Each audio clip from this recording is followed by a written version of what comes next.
好啦，跟住到長題目噶咯喎。咁長題目咧就係佢咧首先就俾咗兩樣嘢你啦。首先咧，mass of the moon 咧就係0.0123個 mass of the earth 啦。然之後 radius of the moon 咧就係0.273個 radius of earth 啦。咁 A part 啦，A part 咧佢就叫你用牛頓嘅 gravitational law。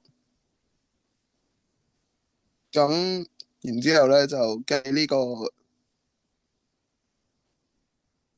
ratio of gm to 呢一個 g，即係 moon 嘅 gravitational acceleration 比呢一個地球 surface 嘅 gravitational acceleration。咁佢俾咗啲資料你就唔難嘅。咁咧，你首先咧就寫翻條式出嚟啦。G 咧就會等於 gm over r square 啦。呢個係 gravitational law 嗰條式啦。咁然之後咧，既然係比例啦，就一定要除一除啦。除一除之後咧，me over over me 乘翻 re over rm 嘅 square 咧，就會係比例啦。因為喺個分母嘅嗰個位就會 inverse 咗啦。咁然之後你將啲數咧代翻入去啦，上面0.0123同埋0.273，然之後計一計你就出到個答案就係0.165，呢一個就係答案啦。咁好啦，第二題咧，即係 B part 咧，佢咧就話咧，而家一個科學家咧就話佢要抌個機械人上去啦，就要抌去一個地球同埋月球中間。咁然之後咧，佢就叫你咧去計下咧，有一個位佢嘅 gravitational force 咧，due to Earth 同 due to Moon 咧係 balance 嘅位。咁然之後咧，問你咧嗰個位咧同地球相差幾遠？咁就 in terms of 呢一個 D 咧就係咧地球中心去月球中心。咁好啦，我哋將呢個咧係要叻數嘅，咁我哋叻咗佢做 R 啦。呢度我哋首先叻咗佢做 R 啦。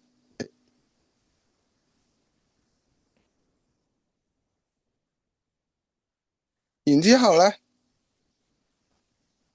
你應該咧要用翻咧，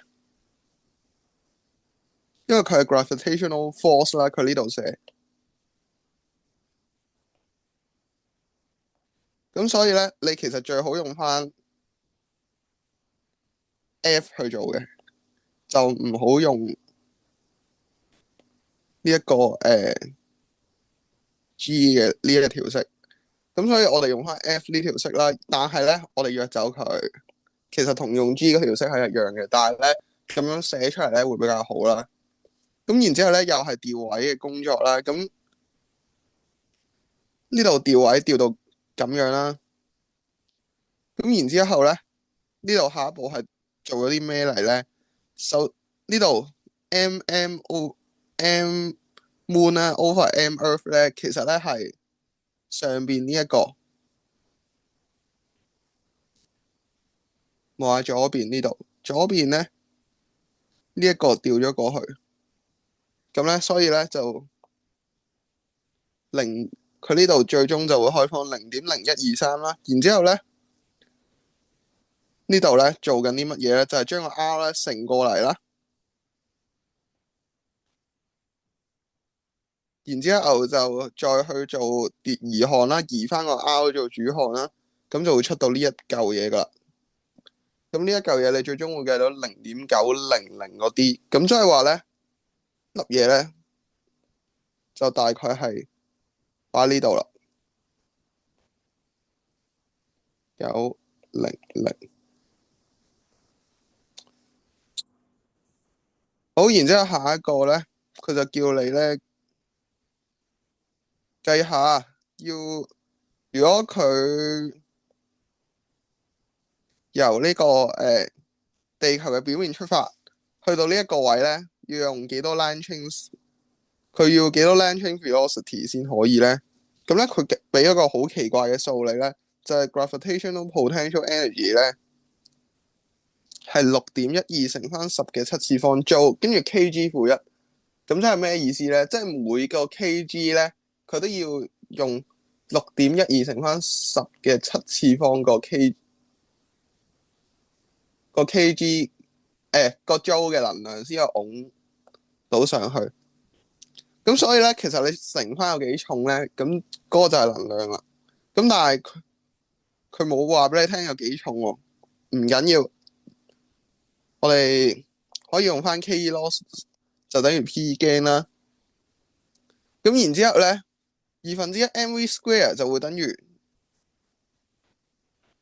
翻佢呢一個俾咗你將個 mass 乘翻佢每 kg 推上去所需要用嘅能量，咁就係全部嘅 PE 啦。咁呢度咧個 mass 就可以約走到啦。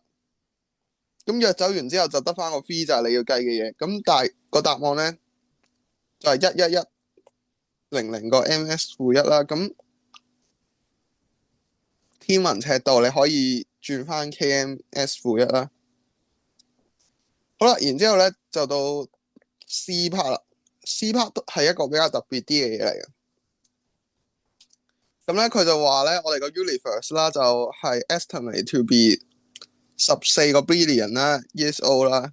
咁然之後咧，啲科學家咧就話咧 hydrogen 咧佢會釋放一啲 EM wave 啦。如果你有讀 E2 就知道。咁然之後咧，嗰啲 wavelength 咧係21 cm。咁咧，因為 universe expand over time 咧，咁然之後咧，嗰啲 EM wave 咧係有唔同嘅長度嘅。咁咧，第一題咧，佢首先問你呢一個stretching of wavelength 嘅呢一個 phenomenon 叫乜嘢名啊？咁咧，你睇下佢其實好似唔知講緊啲乜嘢咁，你本書應該冇講過呢啲嘢嘅。咁但係咧，你可以睇下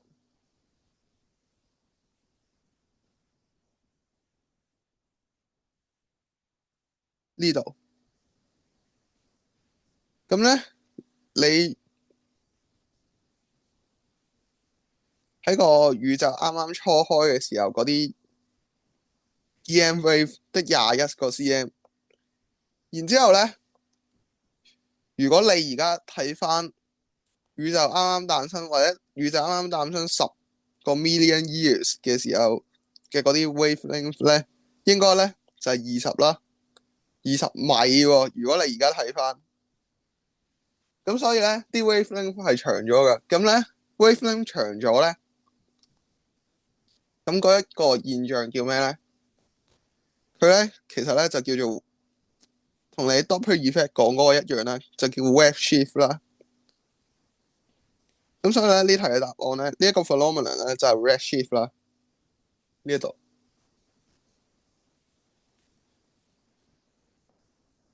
咁然之後咧，佢就叫你咧去計下咧嗰啲 EM wave 咧 FC，如果佢係20個 M hertz 嘅話咧，佢嘅 lambda 會係乜嘢啦？然之後講下嗰種係乜嘢 EM wave。咁呢個好簡單啦 ，Core 都有講過。不過唔知如果你喺個考試入邊，你考完卷一之後，你仲記唔記得卷二？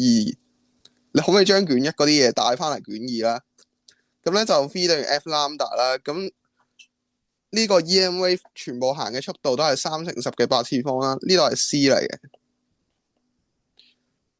咁然之後咧 frequency 你就用翻20乘翻10^6啦。咁呢個就咁你要揾嘅 lambda 就係嗰個 lambda C 啦。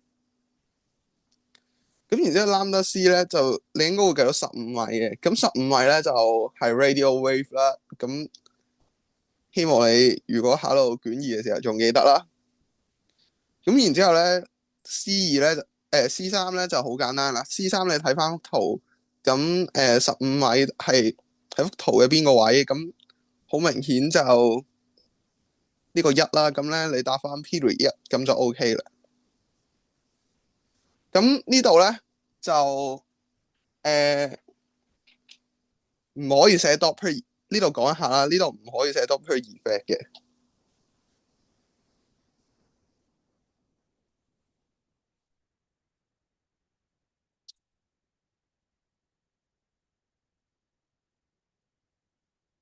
黐線，Doppler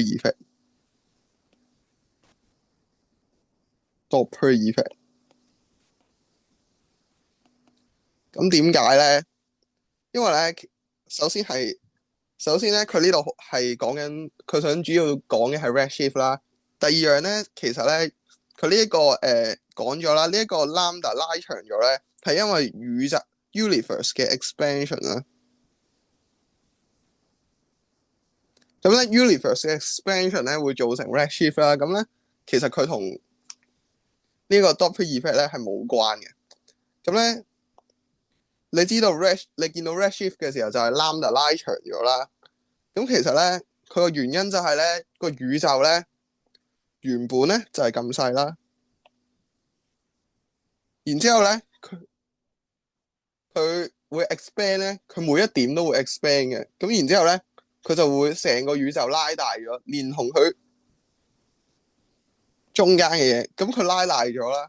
呢個圖係 not in scale 嘅，但係下邊啲點係 in scale 嘅，佢拉大咗啦，咁佢個 lambda 咧就自然拉長咗，佢係跟隨宇宙本身嗰啲空間拉長咗。咁所以佢就會做到好似有 redshift 咁嘅效果，因為 lambda 拉長就係 redshift 啊嘛。咁所以咧呢度咧就唔可以講 Doppler effect 嘅。咁呢題講到呢度。